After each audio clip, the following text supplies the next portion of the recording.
డబ్బు, అనారోగ్యం, ఉద్యోగం, వ్యాపారం, అప్పులతో బాధపడుతున్నారా? మీకోసమే launch your future program. Hi hello నమస్తే, welcome back to Suman TV. విలాసవంతమైన జీవితం కన్నా విలువలతో కూడిన జీవితమే ముఖ్యమని భావించిన రతన్ టాటాకి సోదరుడు కూడా ఉన్నాడు. ఆయన కూడా ఎంతో అరుదైన వ్యక్తిత్వం కలవాడు. ఆయనే జిమ్మీ టాటా. మరి ఒక్కసారి జిమ్మీ టాటా లైఫ్ స్టైల్ ఎలా ఉంటుంది, ఏంటి, ఇవన్నీ కూడా మనతో మాట్లాడడానికి సీనియర్ ఐపీఎస్ ఆఫీసర్ రెడ్డన్న గారు ఉన్నారు. సార్తో మాట్లాడదాం. నమస్తే సార్. నమస్కారం అండి. సార్, జిమ్మీ టాటా అసలు అంటే మొబైల్ కూడా లేదంట ఆయన దగ్గర. నేను కూడా ఆర్టికల్ చదివాను. అంటే మొబైల్ లేకుండా అసలు అంటే ఎలా ఉంటున్నారంటే అది అసలు చెప్పడానికి కూడా అవ్వట్లేదు. నిమిషం మొబైల్ లేకపోతే మనకి అసలు ఇంకా పనులు ఏం జరగవు. అలాంటిది మొబైల్ కూడా లేదు. ఈ రోజు వరకు కూడా మొబైల్ కూడా వాడకుండా ఏదైనా కావాలంటే కూడా న్యూస్ పేపర్ లేదంటే బుక్స్ చదవడమే అంట. ఎలా ఆయన లైఫ్ స్టైల్ అంతా ఒకసారి. ఇంకో విషయం ఏమిటంటే ఆయన రతన్ టాటా కంటే జస్ట్ 3 ఏళ్ల చిన్నోడు. ఈయన పుట్టిన 4 yearsకి వాళ్ళ తల్లిదండ్రులు అంటే 1948లో వాళ్ళ తల్లిదండ్రులు ఇద్దరు విడాకులు తీసుకున్నారు. తీసుకుంటే వాళ్ళ నానమ్మ గారే పెంచారు దగ్గరుండి మొత్తం వీళ్ళిద్దరిని కూడా. సో అప్పటి నుంచి కూడా ఇద్దరు కామ్. అయితే చిన్న ఆయనకి గేమ్స్ అంటే కూడా భలే ఇష్టం.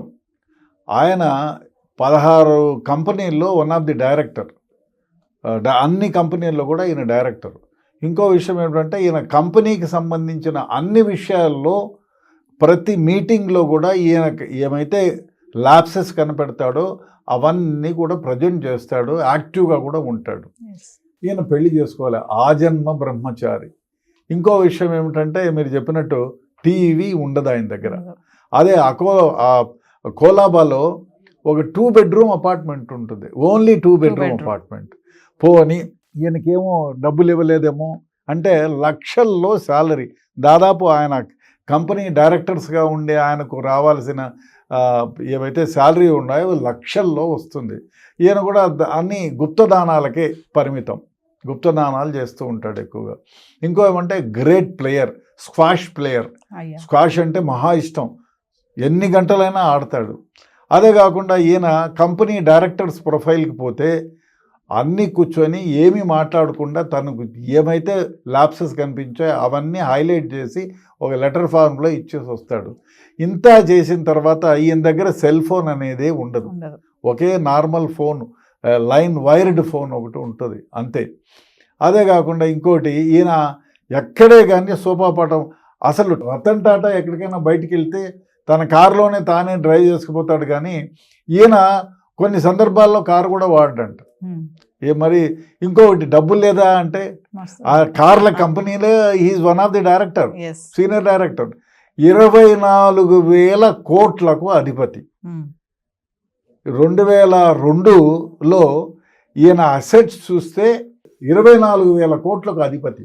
23,900 ఏదో చిలుకు. సో 24,000 కోట్లకు అధిపతిగా ఉండి సాదా సీదా లైఫ్, చాలా సాదా సీదా లైఫ్. సో మామూలుగా అయితే ఇప్పుడు మనం ఒక పాలిటీషియన్స్ ఎవరైనా ఒక ఎమ్మెల్యే అయితే లేదా ఒక మంత్రి అయితే వాడి కుటుంబం బంధువులు, ఫ్రెండ్స్ అందరూ వీడే సీఎంఓ, మినిస్టరు, వీడే మినిస్టరు లాగా బిహేవ్ చేస్తారు. పైగా మేము చాలా సందర్భాల్లో పోలీస్ డిపార్ట్మెంట్లో ఈ డ్రంక్ అండ్ డ్రైవ్ అప్పుడు పట్టుకునే దానికి పోతే ఆ ఎమ్మెల్యేకి సంబంధం కూడా ఉండదేమో పాపం. మా బావమరిదే అవుతాడు ఎమ్మెల్యే, పిలిచి వాడికి ఫోన్ చేయంటారు.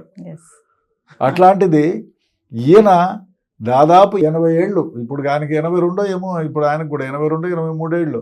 ఇంతవరకు జిమ్మీ టాటా అనే అతను ఒకడు ఉన్నాడు అని కూడా తెలియదు, ప్రపంచం ఎవరికి తెలియదు. పైగా అన్ని కంపెనీల్లో డైరెక్టర్గా ఉండి ఎక్కడా బయటికి రాలే. ఆడంబాలు కానీ సూరత్వాలు కానీ ఏమీ లేవు. అస్సలు మీడియా కాదు, అసలు ఎవరికి తెలియదు ఎప్పుడు కూడా. అదే ఆయన డైరెక్టర్గా ఉన్న దాంట్లో కూడా సైలెంట్గా ఆయనకు తోచింది రాసి ఇచ్చేసే కానీ ఎక్కడ ఆర్గ్యుమెంట్స్ ఏమీ ఉండవు. మరి ఇంత దానాలు చేస్తారా? దానాలు చేస్తారు. డబ్బులు లేవా? డబ్బులు ఉన్నాయి. మరి ఇంత నిరాడంబరంగా ఏ విధంగా జీవించగలుగుతున్నారనేది అసలు వీళ్ళ డిఎన్ఏలోనే ఉందా అని, ఈ నిరాడంబరత వీళ్ళ డిఎన్ఏలోనే ఉందా అని. లేకపోతే 24,000 కోట్లకు అధిపతిగా ఉండి మరి ఇప్పుడు అదన్నా రతన్ టాటానైనా 2007లో ఆ air crafts Bengaluru air crafts అది మేళాలాగా చేస్తే దాంట్లో ఈ డ్రోవ్ ది ఎయిర్ క్రాఫ్ట్ని F-16ని ఆయన నడిపాడు 2007లో. ఆ విధంగా మనకు రతన్ టాటా బాగా పరిచయం. ఆహా, రతన్ టాటా గారు కదా, ఓహో ఈయన అని. 69 years ఓల్డ్. నేనేమనుకునేవాడిని అంటే ఆ 2007లో ఎయిర్ క్రాఫ్ట్ ఫోటోలు అది చూసిన తర్వాత ఈయన డెఫినెట్గా సెంచరీ కొడతాడు, 100 ఏళ్ళు బ్రతుకుతాడు. అదే కాకుండా దాని గురించి లైఫ్ స్టైల్ అప్పుడు కొన్ని సందర్భాల్లో చూసేవాళ్ళం వాట్ ఈస్ హీ అని, పెళ్లి కాలేదు ఎందుకు ఏమి అని ఎప్పుడన్నా న్యూస్లో. బట్ ఆ న్యూస్లో కూడా ఈయన గురించి తక్కువ ఉండేది. జిమ్మీ టాటా గురించి అస్సలు లేదు, ఎవ్వరికి తెలియదు. ఈ మధ్యనే మనం ఏదో న్యూస్ ఛానల్స్ ద్వారా అదే కాకుండా నెట్ ద్వారా చూడటం తెలుస్తుంది, కానీ లేకపోతే అతను ఒకడు బ్రతికున్నాడనేది తెలియదు. ఇంత సింప్లిసిటీ.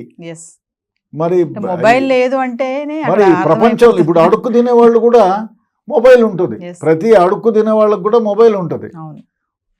వాడు మనం చూస్తుంటాం కదా, ఇక్కడ బాగలేరు రా, పదా ఇక్కడ వర్షం పడుతుంది రా, అక్కడికి రా అని ఆడుకోవడానికి అక్కడికి వెళ్దామని అంటారు. ఇంత ఇదిగా ఉన్నప్పుడు వీళ్ళు టీవీ లేకుండా మొబైల్ లేకుండా ఎట్లా జీవించగలుగుతున్నారు? మనం మొబైల్ 1 గంట చూడకపోతే ఏదో పిచ్చి పట్టినట్టు అనిపిస్తుంది. అట్లాంటిది మొబైల్ లేకుండా టీవీ లేకుండా ఓన్లీ న్యూస్ పేపర్స్ బుక్సే చదువుతాడు.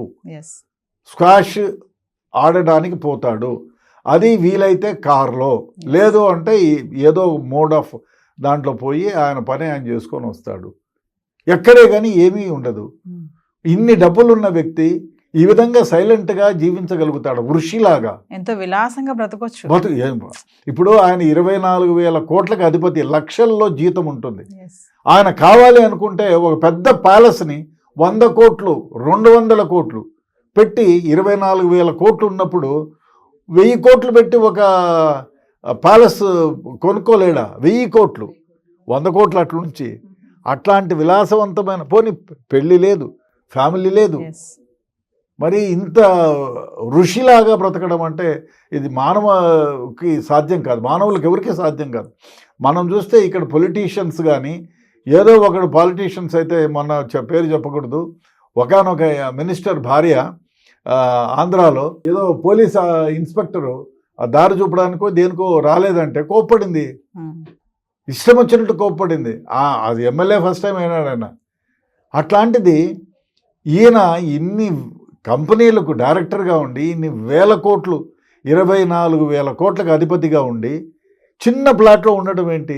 మరీ చిన్న 2 bedroom అకోబాలో 2 bedroom ప్లాట్లో ఉండటం ఏంటి? ఇందుకు ఆయన బ్రతికే ఉన్నాడా అనేది కూడా ఎవరికి సంచారం లేకోకుండా. మరి నిజంగానే ఇది మహావృషి. అదే కాకుండా మనం చూస్తున్నాం వీళ్ళ తాత దగ్గర నుంచి కూడా, జేఆర్డి టాటా దగ్గర నుంచి, జేఆర్డి టాటా గారికి కూడా పిల్లలు లేరు. ఆయన కూడా కరాచీ నుంచి హైదరాబాద్ మన బాంబేకి at the age of 17 or 18, but I don't remember, ఆయన సొంతంగా ఫ్లైట్ నడుపుకొని వచ్చాడు. ఇండియాలో ఫస్ట్ ఫ్లైట్స్ ఇంట్రడ్యూస్ చేసింది, కొనింది వాళ్ళే, జేఆర్డి టాటానే.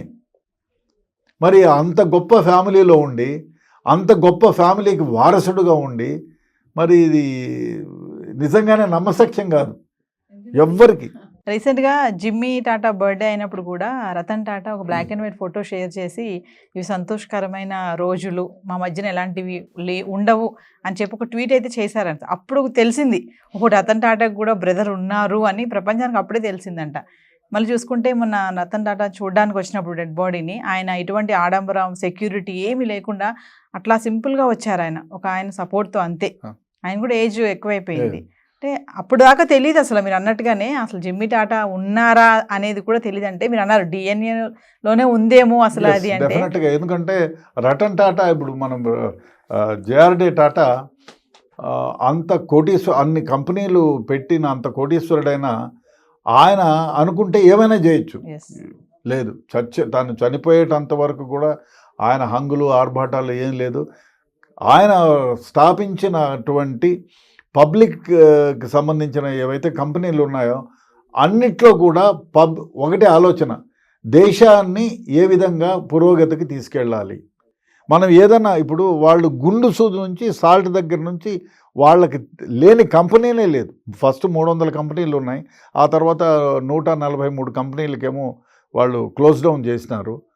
అయినా కూడా అన్ని కంపెనీలు ఉండి అన్ని లక్షల కోట్లు వాళ్ళ దగ్గర ఉండి కూడా ఇంత నిరాడంబరత ఎట్లనో అర్థం కాకుండా ఉంది. నాకైతే ఆయన గురించి విన్నప్పుడు నేను కూడా చాలా సందర్భాల్లో అనుకునేవాడిని ఒకడే ఉన్నాడేమో ఈయన. ఎందుకంటే ఇంకోటి ఈ ఫ్యామిలీస్లో, పార్సీ ఫ్యామిలీస్లో పిల్లలు తక్కువ ఉంటారండి, తక్కువ పుడతారు, తక్కువే ఉంటారు. ఇప్పుడు మన హైదరాబాద్ మొత్తం పార్సీస్ 1000 మంది 1200 మంది కంటే ఎక్కువ ఉంటారు. ఆ ఫ్యామిలీలో ఎందుకో పార్సీసు ఖోజాస్ ఒకటి, వీళ్ళొకటి, పిల్లలు సంతానం తక్కువ ఉంటుంది. మరి కారణం ఏమో తెలీదు. అదే కాకుండా హెల్పింగ్ నేచర్ వాళ్ళ మొత్తం. ఇప్పుడు ఖోజా ఫ్యామిలీస్ కానివ్వండి, లేకపోతే ఈ పార్సీ ఫ్యామిలీల్లో సంపాదించిన డబ్బుని ప్రజలకు ఏ విధంగా చేరవేయాలి, మనం ప్రజల నుంచి సంపాదిస్తాము, that should go to the people. మనం ఎక్కడి నుంచి అయితే సంపాదించామో అక్కడికే వెళ్ళాలనేది వీళ్ళ సిద్ధాంతం. అందుకనే వీళ్ళు సంపాదించిన, ఇప్పుడు మనం చూసుకుంటే వీళ్ళ ఫ్యామిలీ హిస్టరీ తీసుకుంటే, తాము సంపాదించిన 100 రూపాయలకి సంపాదిస్తే 66 పాయింట్ చిల్లర, అంటే దాదాపు 2/3 వీళ్ళు ప్రజలకు ఖర్చు పెడతారు. ఇది ఎంత గొప్ప విషయం. ఇంకో విషయం ఏమంటే, వీళ్ళు ఈ దాన ధర్మాలది కాకపోతే ప్రపంచంలోనే 2వ స్థానంలో ఉంటారు. దాన ధర్మాలు చేయకపోతే చేయకుండా అందరిలాగా మామూలుగా ఉన్న కోటీశ్వరులు ఉన్నారు కదా ప్రపంచంలో, ఆ విధంగా ఉండగలిగితే ప్రపంచంలో 2వ రిచెస్ట్ మ్యాన్. కానీ లేదు, వీళ్ళు సంపాదించిన ప్రతి రూపాయలో 67% ప్రజలకు వెళ్ళిపోతుంది, సమాజానికి వెళ్ళిపోతుంది, సమాజ శ్రేయస్సు కోసమే వెళ్ళిపోతుంది. చాలా గొప్ప ఫ్యామిలీ. బహుశా ఈ జిమ్మీని కూడా నిజంగానే నాకు అనిపిస్తుంది ఒక్కోసారి వెళ్ళి బాంబేలో వీలైతే మనల్ని అలో చేస్తారో లేదో తెలియదు, కానీ ఒకసారి పోయి దర్శించుకొని ఒక్క మాట ఎలా ఉన్నారు సార్ అని అడిగి మాట్లాడాలనిపిస్తుంది. చాలా గొప్ప ఫ్యామిలీ. భగవంతుడు వీళ్ళకి ఇంకా ఆరోగ్యాలు ప్రసాదించాలి. ఇంకా ఈ ఫ్యామిలీలో ఇట్లాంటి వ్యక్తులు ఎంతమంది ఉన్నారు అనేది చూడాలి మనం. ఈ ఫ్యామిలీలో ఇంకా వీళ్ళ కజిన్స్, వీళ్ళల్లో ఇంత గొప్పటి వ్యక్తులు ఇంకా ఎవరైనా ఉంటారనేది ఒక అన్వేషణ అనేది చేయాలనేటువంటి ఆలోచన మనసులో మొదలవుతూ ఉందండి. Thank you.